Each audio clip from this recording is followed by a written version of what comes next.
안녕하세요. 꿈꾸는 교회 디아스포라들의 새벽 이슬감을 시작하겠습니다. 우리 다 같이 기도드리겠습니다. 역사의 주관자가 되시는 전능하신 아버지 하나님, 어제의 어두운 기억들을 떨쳐버리고 새로운 소망 중에 다시 아침을 시작할 수 있게 해주시오니 감사합니다. 주님께서 허락하신 날들이 의미 있고 가치 있는 삶으로 채워질 수 있도록 하나님 역사하여 주시옵소서. 그래서 우리의 삶이 하나님의 선하신 섭리를 따르며 이 땅을 향하신 하나님의 그 놀라운 계획들을 이루는데 우리 모두가 쓰임받는 귀한 역사 일어나기를 원하오며 예수님 이름으로 기도하옵나이다. 아멘. 창세기 22장 14절로 18절까지 제가 읽어드리겠습니다. 창세기 22장 14절로 18절까지 제가 읽어드리겠습니다. 아브라함이 그 땅 이름을 여호와 이레라 하였으므로 오늘날까지 사람들이 이르기를 여호와의 산에서 준비되리라 하더라. 여호와의 사자가 하늘에서부터 두 번째 아브라함을 불러 이르되 여호와께서 이르시기를 내가 나를 가리켜 맹세하노니 내가 이같이 행하여 내 아들 내 독자도 아끼지 아니하였은즉 내가 내게 큰 복을 주고 내 씨가 크게 번성하여 하늘의 별과 같고 바닷가의 모래와 같게 하리니 내 씨가 그 대적의 성문을 차지하리라. 또 내 씨로 말미암아 천하 만민이 복을 받으리니 이는 내가 나의 말을 준행하였음이니라 하셨다 하니라. 아멘. 네, 지금 읽어드린 본문 말씀을 중심으로 해서 축복이 시작되다라고 하는 제목으로 함께 은혜를 나누려고 합니다. 여러분, 믿음이 무엇입니까? 믿음. 우리 기독교에서 가장 많이 사용하고 우리 많이 듣는 단어가 믿음이라고 하는 단어일 것입니다. 물론 여러 가지로 우리가 해석이 가능하고 여러 가지로 대답할 수 있을 것입니다만 저는 또 이렇게 생각도 해봅니다. 어떤 위기 가운데서도 흔들리지 않는 것이 진정한 믿음이다라고 정의를 내려보기도 합니다. 또한 믿음은 순종이요, 순종의 대가를 치르는 것이다라고 생각을 합니다. 아브라함이 손을 내밀어 칼을 잡고 그 아들을 잡으려 할 때 여호와의 사자의 음성이 들려오기를 아브라함아 아브라함아 내 아들을 죽이지 말라라고 하시면서 하나님께서 직접 개입하십니다. 아브라함이 그 사건을 경험한 이후에 그 땅의 이름을 뭐라고 말합니까? 여호와 이레라고 이름을 짓습니다. 그 이름의 의미는 여호와께서 준비하신다라고 하는 그런 뜻입니다. 오늘 설교를 청정하시는 사랑하는 교회 여러분 모두에게 오늘도 여호와 이레의 한날이 되어지기를 주님 이름으로 축복합니다. 여호와 이레가 여러분에게 오늘 일어날 줄로 믿습니다. 아브라함의 믿음의 시험이 드디어 끝났습니다. 자신의 아들을 번제로 드리라는 하나님의 요구 앞에 아브라함은 주저하지 아니하고 믿음으로 순종하며 기꺼이 아들을 바쳤습니다. 그래서 하나님이 원하시는 믿음의 테스트가 드디어 끝이 난 겁니다. 아브라함의 순종은 하나님이 원하시는 기준의 믿음이었습니다. 순종보다 더 확실한 믿음은 없고 순종보다 더 큰 믿음은 없습니다. 축복은 순종했을 때 주어집니다. 시험을 통과해야 진급할 수 있고 시험에 합격해야 원하는 대학에 입학할 수 있습니다. 그러나 시험을 치르는 일은 쉬운 일은 아닙니다. 때에 따라서는 밤을 새우는 일도 있고 또 그 과정이 기다리는 시간이, 준비하는 시간이 참으로 고통스러운 것만은 사실입니다. 그러나 시험을 통과한 사람에게는 다른 사람이 경험하지 못한 기쁨과 영광이 주어집니다. 축복은 믿음의 시험에 합격하고 순종한 사람에게 주어지는 그 사람만이 누릴 수 있는 특권이라고 생각이 되어지곤 합니다. 여러분도 믿음의 순종을 통하여 우리 하나님께서 예비하신 놀랍고 아름다운 축복을 날마다 경험하시고 간증하시고 그것을 후대에게 믿음으로 전승시켜 줄 수 있게 되시기를 바랍니다. 15절로 17절에 보니까 여호와의 사자가 하늘에서부터 두 번째 아브라함을 불러 가라사대 여호와께서 이르시기를 내가 나를 가리켜 맹세하노니 내가 이같이 행하여 내 아들 내 독자를 아끼지 아니하였은즉 내가 내게 큰 복을 주고 내 씨로 크게 성하여 한대의 별과 같고 바닷가의 모래와 같게 하리니 내 씨가 그 대적을 문을 얻으리라. 아멘. 여러분, 하나님의 사자가 하늘로부터 두 번째 나타납니다. 여기에 나타난 하나님의 사자는 하나님의 메시지를 전하는 천사를 의미하고 있습니다.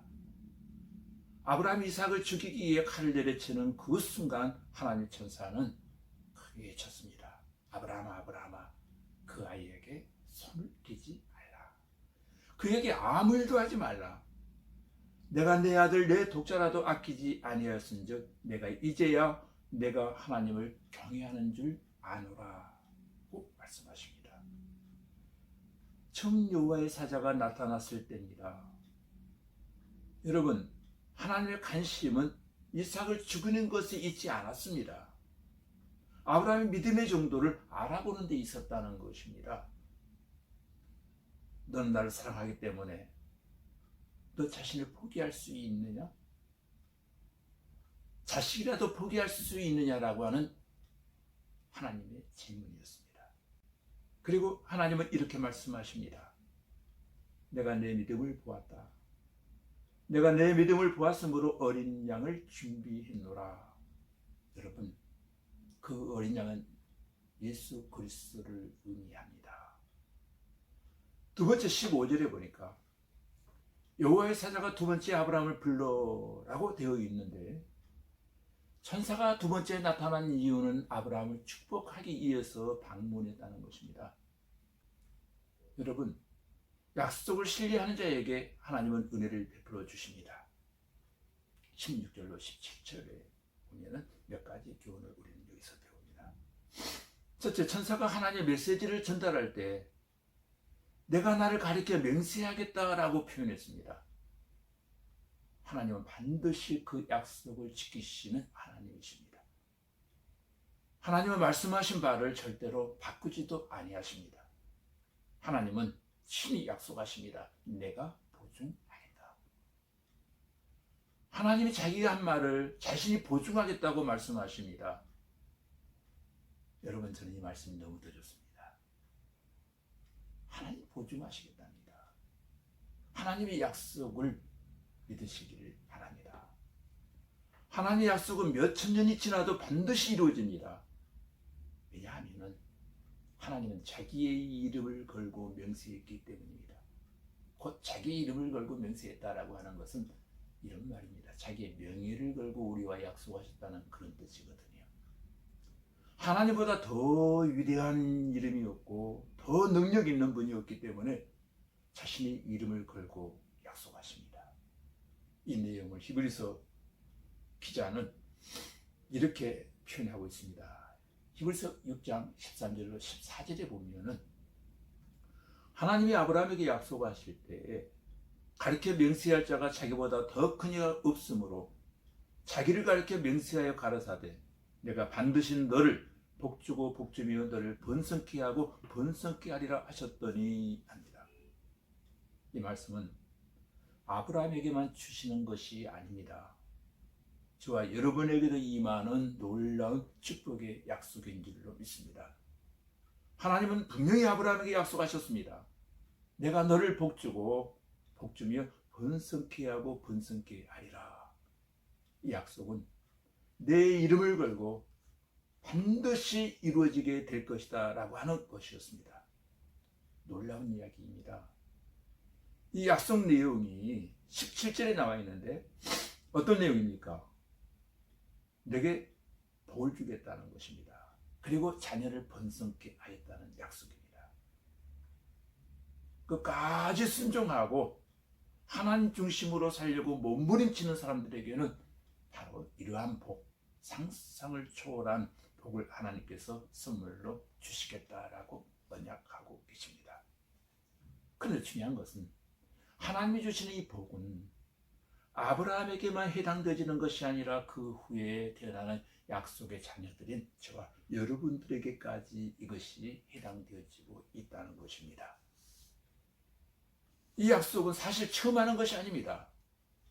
아브라함이 갈대아 우르에 있을 때 하나님이 찾아오셔서 이렇게 말씀하시잖아요. 너는 본토 친척 아베 집을 떠나 내가 내게 지시한 땅으로 가면 내가 너로 큰 민족을 이루게 하고 내 이름을 창대케 하고 가는 것마다 복의 근원이 되게 해주겠다라고 하나님이 약속하셨습니다. 오늘 또 약속의 자녀가 되시는 저와 여러분들 어디에 계시든 여러분 때문에 여러분의 일가와 친지와 형제와 자매와 모든 식구가 복의 복을 받는 번성케 되어지는 귀한 역사가 임하여지기를 간절히 소원합니다. 그런데 중요한 것은 창세기 10장에서 하나님이 약속하셨습니다. 그때 나이가 75세였습니다. 10년이 지났습니다. 85세가 되었습니다. 그럼에도 불구하고 아브라함에게는 아무런 일이 일어나지 않았습니다. 그때부터 아브라함의 믿음은 조금씩 흔들리기 시작합니다. 그때 하나님이 또 나타나셔서 놀라지 말라, 두려워하지 말라, 나는 너의 방패와 상급이니라고 또 하나님께서 말씀하시고 그를 밖으로 끌고 나가셔서 하늘의 별과 바닷가의 모래알처럼 많고 많은 후손을 내게 주시겠다고 약속하십니다. 두 번째 약속을 받았음에도 불구하고 이 아브라함에게는 여전히 자녀의 탄생 소식이 들려오지 않습니다. 100세가 될 무렵이었습니다. 하나님이 나타나셔서 또 격려하시고 흔들리는 아브라함의 믿음을 붙잡아 주십니다. 두려워 말라, 놀라지 말라, 나는 내 하나님이라. 이 말씀의 의미는 나는 약속의 하나님이시다는 겁니다. 분명히 내 약속은 지켜질 것이다. 후에 이삭이 태어납니다. 이삭이 태어났고 이삭이 번제의 제물로 죽을 뻔했습니다. 그러나 하나님께서 약속의 자녀를 죽일 수 없어 다시 살려주십니다. 이제 마지막으로 하나님은 이제 내가 씨가 바다의 모래알처럼 하늘의 별처럼 많을 것이라고 말씀하십니다. 바다의 모래, 하늘의 별, 이것을 상징하는 것이 뭡니까? 이것의 의미가 뭡니까? 셀 수 없을 만큼, 계산할 수 없을 만큼 내가 너를 축복해 주겠다. 저는 우리 교우들 가운데 그러한 분들이 좀 많아졌으면 참 좋겠습니다. 셀 수 없을 만큼, 계산할 수 없을 정도의 놀라운 은혜와 축복이 여러분들에게 임하여지기를 간절히 소원합니다. 여러분, 과학자들 말에 의하면 인간의 눈으로 하늘의 별을 셀 수 있는 숫자는 약 3,000개 정도 된다고 합니다. 믿을 수 없는 사실입니다만은, 그런데 하나님 셀 수 없을 정도의 축복을 약속의 자녀들에게 주시겠다라고 했습니다. 너의 자녀들이 이와 같이 번성하고 너희는 잘 될 것이다 라는 그런 의미입니다. 여러분, 하나님의 약속은 신실하십니다. 왜냐하면 약속하신 분이 신실하신 분이기 때문이에요. 하나님은 내 이름으로 한 내 약속을 반드시 이루어질 것을 하나님이 하나님의 명예를 걸고 직접 보증하셨거든요. 그러나 참된 복은 사실 숫자에 있지는 않습니다. 소유의 사이즈에 진정한 복의 의미가 있는 것은 아닙니다. 물론 건강하면 좋지요. 건강 좋지요. 그러나 건강의 복이 전부는 아니라는 거예요. 부자 되는 것 얼마나 좋습니까? 가난한 것보다 좋지만 부자가 되는 것이 복의 전부는 아니다는 거예요. 높은 자리에 올라가면 좋습니다만 그것이 또한 복의 전부는 아닙니다. 진정한 복은 돈을 많이 벌고 성공하고 자녀가 잘 되는 그것에 진정한 의미가 있는 것은 아닙니다. 아브라함은 약속의 자녀를 얻었습니다. 그 자녀는 엄청나게 번성하게 될 것입니다. 그 자녀 가운데 먼 훗날 메시아가 태어나는 놀라운 축복 또한 누리게 됩니다. 여러분, 복은 물질이 아니라 예수 그리스도입니다. 예수 그리스도를 믿는 것과 전하는 것, 이것이 우리 약속의 자녀들에게 임하는 복 중의 복이라고 하는 사실이 확실하게 이 시간 믿어지시기를 주님의 이름으로 축복합니다. 내가 다른 복은 몰라도 복 중의 복인 예수 그리스도를 아는 복, 믿는 복을 내가 받았다라고 하는 것이 여러분 평생의 자랑거리와 간증거리가 되시기를 바랍니다.